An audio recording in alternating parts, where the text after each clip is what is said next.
എല്ലാവർക്കും നമസ്കാരം. ഇന്ന് ഞാൻ എൻ്റെ ചാനലിലൂടെ ഷെയർ ചെയ്യുന്നത് ഒരു പ്രത്യേകത സ്രാവ്, അതായത് ചെറിയ സ്രാവ് കിട്ടിയിട്ടുണ്ട്, അതിൻ്റെ പ്രിപ്പറേഷനിലാണ്. അപ്പം ഞാൻ നന്നായിട്ട് കഴുകി വെട്ടി നല്ല കഴുകി വെച്ചിട്ടുണ്ട്, ചെറിയ ചെറിയ കഷ്ണങ്ങളാക്കി വെച്ചിട്ടുണ്ട്, ക്ലീനാക്കി വെച്ചിട്ടുണ്ട്. പിന്നെ നമുക്കിത് ചേർക്കേണ്ട സംഗതി എന്ന് വെച്ചാൽ ഞാൻ ഒരു സവോള എടുത്തിട്ടുണ്ട്, സവോള എടുത്തു. പിന്നെ ഒരു പകുതി അല്ലിയോളം വെളുത്തുള്ളി പൊളിച്ച് ഇട്ടിട്ടുണ്ട്. പിന്നെ നമുക്ക് വേണ്ടിയത് ഇഞ്ചി അരിഞ്ഞ് ഇതിൻ്റെ കൂടെ തന്നെ ഇട്ടിട്ടുണ്ട് സെപ്പറേറ്റ് ആയിട്ട്.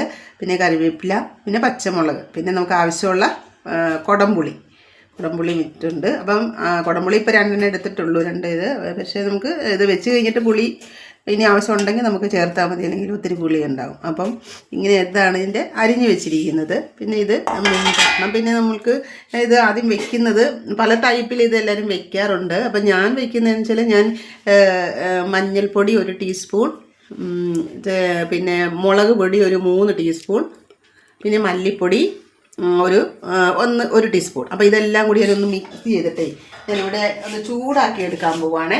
ഈ പൊടികളെല്ലാം കൂടി ഞാൻ ചൂടാക്കി എടുക്കുവാണേ. എണ്ണയൊന്നും ഇട്ടിട്ടില്ല, വെറുതെ ഒന്ന് ചൂടാക്കി എടുക്കുക. അതിന് ശേഷമാണ് ഞാനിത് വയ്ക്കുന്നത്. പലരും പല രീതിയിൽ വെക്കാറുണ്ട്, അപ്പം ഞാനിങ്ങനെയാണ് വയ്ക്കുന്നത് കേട്ടോ. അപ്പം നമുക്ക് അടുത്ത സ്റ്റെപ്പിലോട്ട് പോകാം. ഞാൻ ചട്ടി വെച്ചിട്ട് എണ്ണ ഒഴിച്ചിട്ടുണ്ട്. അപ്പം നമുക്ക് കുറച്ച് ഉലുവ ഇട്ട് കൊടുക്കാം. നന്നായിട്ട് ചൂട് ഇട്ടുണ്ട്. ഉലുവ ഇട്ട് കൊടുത്തിട്ട് അതിന് കടുകും കൂടി ഇട്ട് കൊടുക്കാം.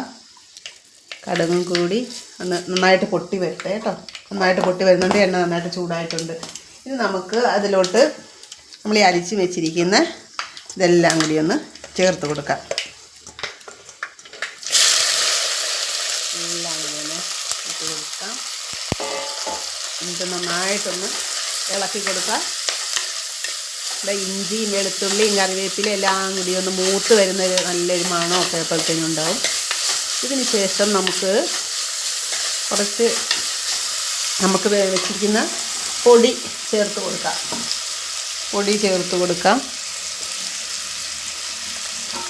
നമ്മൾ മൂപ്പിച്ച് വെച്ചിരിക്കുന്ന പൊടിയാണത്. പൊടിയിട്ട് കൊടുത്തിട്ട് ഒന്നും കൂടെ മിക്സ് ചെയ്യാം. നമുക്ക് വേണമെങ്കിൽ നമുക്ക് തേങ്ങ അരച്ച് ഒക്കെ ചേർക്കാൻ പറ്റും, തേങ്ങ വറുത്തരച്ച് ചെയ്യാൻ പറ്റും. അപ്പം ഞാൻ അങ്ങനെ തേങ്ങ വറുത്തരച്ചിട്ടില്ല. ഈ പൊടികളെല്ലാം കൂടി ഒന്ന് മൂപ്പിച്ച് അങ്ങനെയാണ് ചെയ്തിരിക്കുന്നത്. ഇനി നമുക്ക് കുറച്ച് വെള്ളം ഒഴിച്ച് കൊടുക്കാം.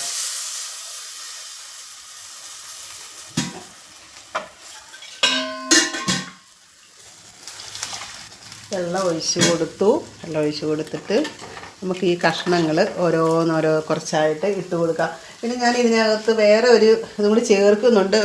നമുക്ക് ഒത്തിരി വിളഞ്ഞല്ലാതെയുള്ള തേങ്ങ കൊത്തി ഇങ്ങനെ ഇട്ട് അതും കൂടി ഇതിൻ്റെ കൂടെ ചേർക്കുന്നുണ്ട്. ചെറിയ കഷ്ണമായിട്ട് ഇങ്ങനെ കൊത്തി ചേർക്കാം. അപ്പോൾ നമുക്ക് കഷ്ണം ആദ്യം ഇട്ട് കൊടുത്തതിന് ശേഷം നമുക്ക് തേങ്ങ കഷ്ണമാക്കി ഇട്ട് കൊടുക്കാം.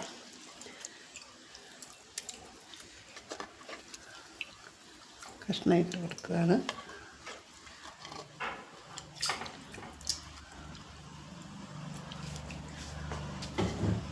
കഷ്ണം ഇട്ട് കൊടുത്തിട്ടുണ്ട്. ഇനി നമുക്ക് ഒരു ചേർക്കാനുണ്ട്. നമുക്ക് കുറച്ച് ഉപ്പും കൂടി ചേർക്കാം. ഉപ്പ് കല്ലാണ് ഞാൻ ഇടുന്നത് കേട്ടോ. ഉപ്പ് കല്ലുപ്പാണേ, പൊടിയല്ല. അപ്പം നമുക്ക് പാകത്തിന് അത് എത്ര ഇട്ട് കഴിഞ്ഞാൽ അതിൻ്റെ ഇത് കിട്ടും, ഏകദേശം ഒരു കണക്കറിയാമല്ലോ. അപ്പോൾ അതനുസരിച്ച് പിന്നെ ലാസ്റ്റ് നമുക്ക് ഉപ്പ് നോക്കിയിട്ട് ഉപ്പ് ചേർക്കാം. അപ്പോൾ ഇത് ഇനി തിളച്ച് വരണം. പിന്നെ ഇതിൻ്റെ കൂടെ ഒരെണ്ണം ചേർക്കാനുണ്ടെന്ന് ഞാൻ പറഞ്ഞു. അപ്പോൾ അത് ഒരു ശകലം നമുക്ക് ചേർത്ത് കൊടുക്കാം. ഇനി നമുക്ക് ഈ ഇതും കൂടി ചേർത്ത് കൊടുക്കാനുണ്ട്. തേങ്ങാക്കൊത്ത്, ഒത്തിരി വിളവില്ലാത്ത തേങ്ങാക്കൊത്തും കൂടി ചേർത്ത് കൊടുക്കുക. അതാണ് ഇതിൻ്റെ ഒരു സ്പെഷ്യലായിട്ടുള്ള ഒരു ഇത്. അപ്പം ഇപ്പം എല്ലാ ഐറ്റംസ് ചേർത്തിട്ടുണ്ട്. ഇനി ഇത് നന്നായിട്ടൊന്ന് തിളച്ച് പറ്റി വരട്ടെ. അപ്പം നമുക്ക് നോക്കാം. അപ്പം നമ്മുടെ സ്രാവ് കറി റെഡിയായിട്ടുണ്ട്.